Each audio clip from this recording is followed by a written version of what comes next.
you ever wondered what the difference is between amateur and professional art? How about the differences between drawings and paintings? You might even be asking, why should I even care? Well, I'm going to discuss all of that today in this particular video. You might notice, probably have already, the painting that's behind me that I created back in 2016.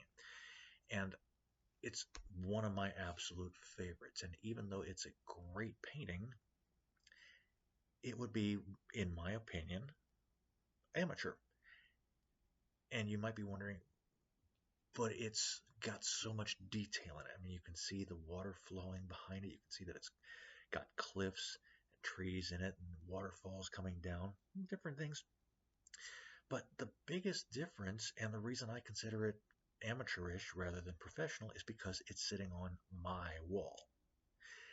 And I think that's probably the biggest difference when it comes to being an amateur or a professional, is amateurs will do things and they'll believe most of the time that it's not good enough to either sell, or they'll just give it away to certain people, probably friends or family, as gifts or things of that nature, or they'll be like me and they'll go ahead and hang up most of their stuff on the walls. Now, all of the paintings that I have for the moment in my house, they are definitely gifts. They are gifts to my wife, and I painted them all for our anniversaries. But you then start to wonder, if you decide as an artist you want to go ahead and become a professional, how do you go about doing that? Well, you have to decide you're going to go ahead and sell your painting to begin with, which then brings up the next point, and that's, okay, well, if I sell it, how much do I sell it for?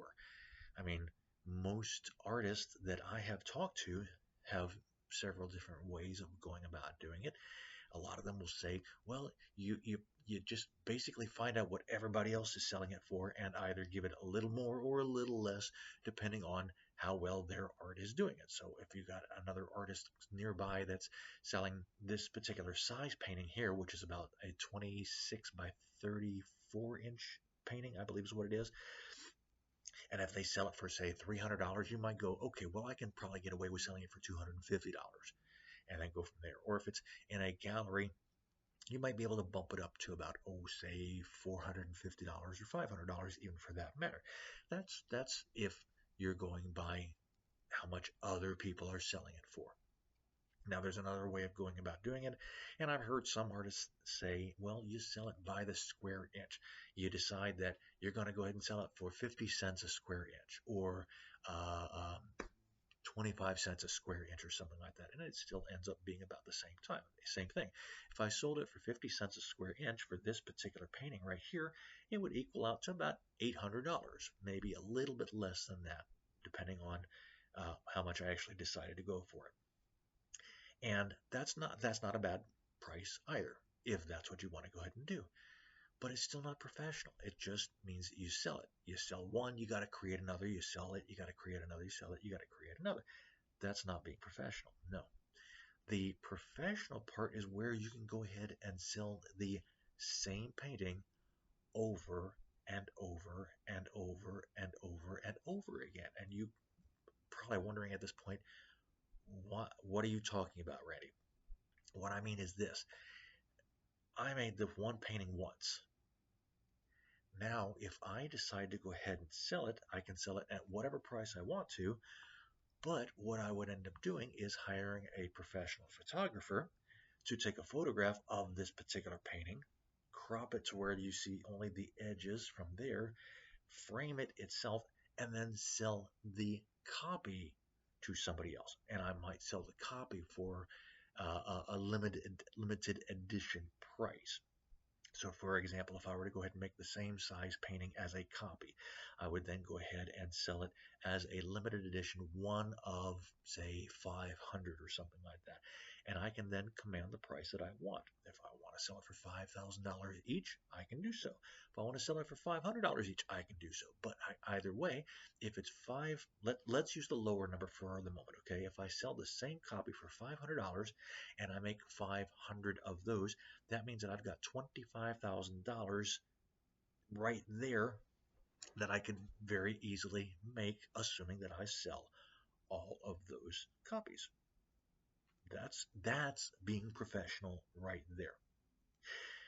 Now, you may wonder at this point, okay, well, that's for painting. I can't paint. Well, what about drawings? Well, drawings are pretty much the same thing too, because I've seen many artists that will go ahead and get away with what's considered stick figures, and they will go ahead and do the same thing. So let me make you an example real quick, okay? So I'm going to use just this blank piece of paper right here, and I'm going to use a Sharpie to let you know what I'm doing, or to show you what I'm doing. And basically what I'm going to do is I'm going to go ahead and start off with kind of a sort of a skyline at the moment. So I'm going to go ahead and make a couple of mountains and some hills, jagged areas, and so on and so forth. So this is going to end up being, we'll just say it's a mountain scene. And this is right here what I'm talking about. Now, it doesn't look like much at this particular moment. But if I then decided that I wanted to go ahead and put in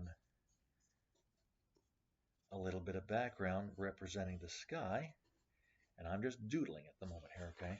But now, all of a sudden, we have this. So you can tell that that is a sky. Okay, that's great. But now, how do we do even further than that? Well, at this point, we can go ahead and represent some areas of snow caps on these mountains, or other things happening while it's going on. And again, I'm just doodling, and we just make ourselves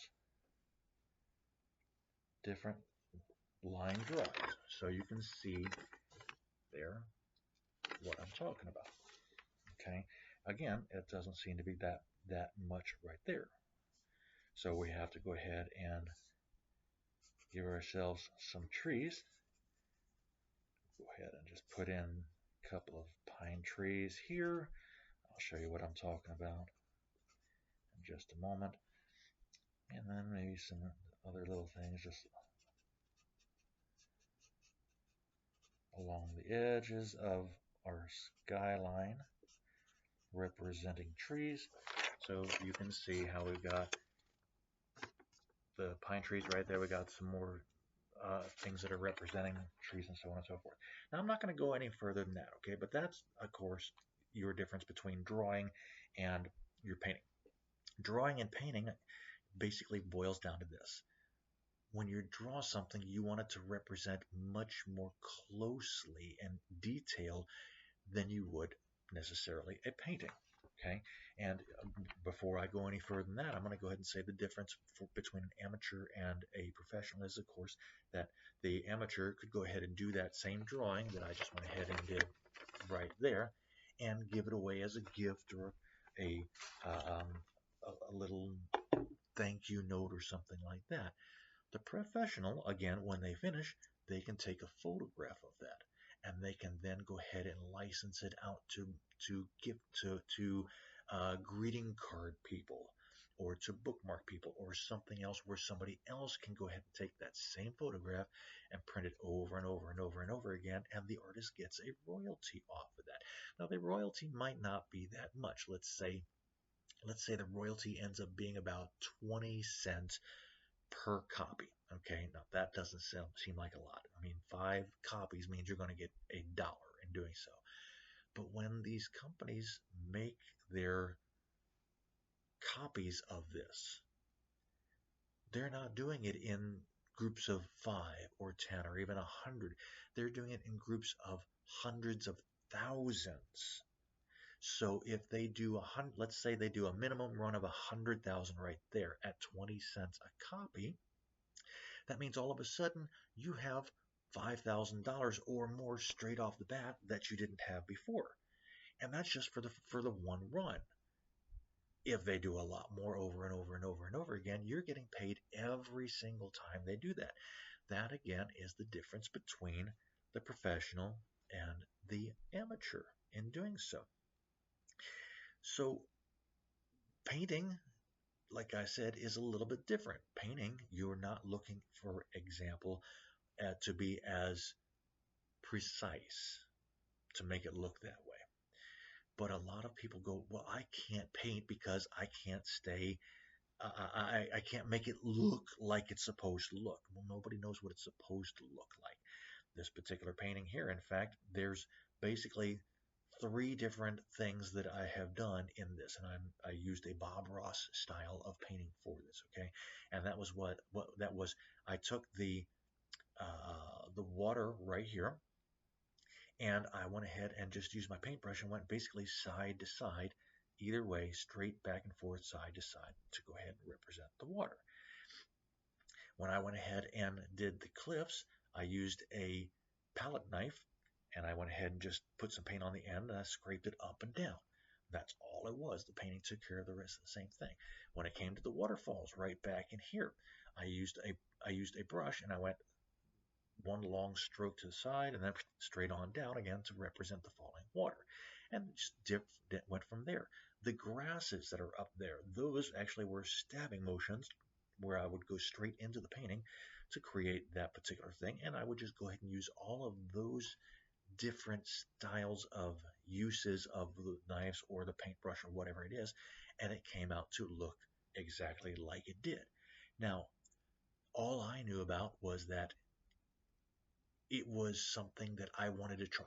It was a waterfall scene. That was the only thing I had in mind, which is another thing when it comes to being a professional or a amateur. Amateurs want to copy what they've seen. They want to see. They want to do the same thing again, so that they can go ahead and prove what they've done. But a professional doesn't do that. Professionals imagine first and then go ahead and create it. So I've seen a scene in real life similar to this, but not exactly the same thing. So what I've done is I've taken my memories that I had of a waterfall at one point, along with a stream going down below it, and the cliffs over on this side, and put them together into this particular painting. Well, you might find a place somewhere in the world that looks exactly like this, but I've never been there. So it all came out of my creativity. Now, the last question is this: why should I even care? And the biggest reason I'm thinking that everybody should care about this is because there's a man named Myron Golden out there, and he says we all get paid according to our creativity. And that's a very profound statement. We all get paid according to our creativity. And for some of us, we get paid very little because we're not very creative. Some of us get paid a lot because we're extremely creative.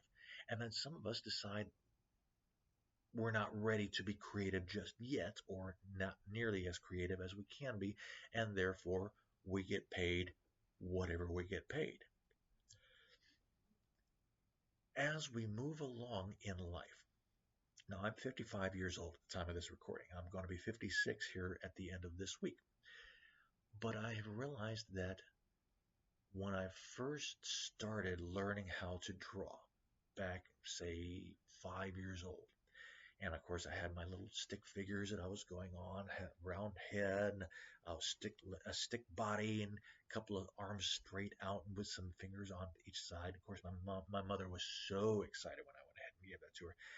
It didn't represent anything except the fact that I could go ahead and put the lines and the circles together.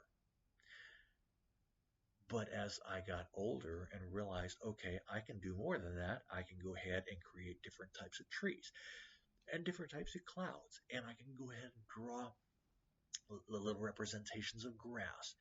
And the more that I would do this, the more I realized that for me personally, at least, the less I did that was exact, the better something came out, because then all of a sudden it was left up to the mind's eye to fill in the blanks, so to speak. So I might go ahead and throw in some clouds. And okay, well, it's a semi-cloudy day. Well, there's a sun coming up inside there. You can tell that, or a moon happening, or something of that nature. And the water, it's on the picture, it's sitting still. But when you put lines into it, it then becomes your mind fills in the blank and says, okay, well, that's flowing water. It's not just a picture of still water by itself. It's not a lake. And you can almost a lot of times, if you use your imagination enough, hear the water actually flowing and hear whatever happens to be coming along, because that kind of emotion is going to be evoked the longer you sit and stare at it. This is a very interesting thing, because humans are the only ones that are able to go ahead and use this creativity to evoke emotions in other humans as well. Now, it is just about to beginning of August of 2024. And right now, in my opinion, we're getting to one of the crossroads of a next shift, a major shift. And right now, what that means for us as humans is that we're getting to the point where artificial intelligence is coming about, and they're going to be taking a lot of the pressures off of us to recreate or redistribute, or whatever you want to go ahead and call it. They're going to be taking over a lot of the things that we do now physically. And that's great in a way, because more can be done with them doing that, which frees us up to do the rest of the stuff. The problem for us is that we don't know how to be creative. And that's why it's important. Because if we don't learn or relearn or start to use our creativity as quickly as we can, then we find out very quickly at that point as well that we're not going to be able to use it, and we'll be stuck in our little box or regime or whatever the case is in doing so. So my challenge to you is to start getting creative. Now, over the course of the next few weeks, I'm going to be putting out some more videos, and I'll go ahead and let you know the different ways that I've done to go ahead and make paintings like this, and how to go ahead and do certain drawings or something of that nature. And eventually, I'll be able to go ahead and help you if you decide you want to take it to the next level. Take care. I'll see you soon.